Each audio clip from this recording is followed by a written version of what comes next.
అసలు మీ ఆడవాళ్ళకి atom bomb అంటే ఏంటో తెలుసా? వంకాయ బాంబు ఒత్తో వెలిగించి విసరడం అంటే ఏంటో తెలుసా? 10,000 వాళ్ళకి 10 ఫీట్ దూరంలో ఎలా ఉండాలో తెలుసా? మీకు లక్ష్మీ బాంబు తెలుసా? ఏరా పేల్చంటారా లక్ష్మీ బాంబుని? ఊదొత్తో వెలిగిస్తారా, కాకరపువ్వుతో కాలుస్తారా? మీ ఒత్తులు ఊనికిపోతే ఒక్కొక్కడికి చేతితో పట్టుకుని లక్ష్మీ బాంబు రా, పేలేలో పారిపోండి. రే తాడులు కాల్చడానికి పోతున్నారా తేడాగాళ్ళు?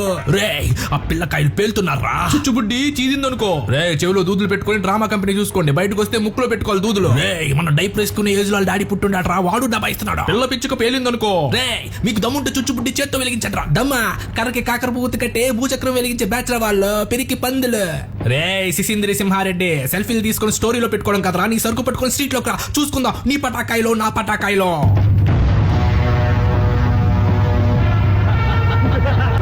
బాంబేలు కాల్చుకొని పోండే.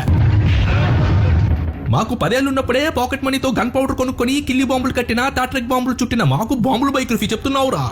పిజ్జాలు తిని పెంచిన మీ పిక్కలకున్న పౌరుషం ఎంత, బర్గర్లు తిని పెంచిన మీ బాడీకున్న రొమ్ముల రోషం ఎంత. పిల్ల పటాకాయ మీ బాంబులకున్న ఒత్తు అగరొత్తు అంటుంటదిరా. మా కాలంలో ఉన్న బాంబులు చూసావంటే ఆ పెసరంత ఒత్తు చూస్తే పిస్సు పడిపోయింది మీకు. తొడగొట్టి తాటి రేకు బాంబు వేశాననుకో మీ తరతరాలు తడుపుకుంటాయిరా.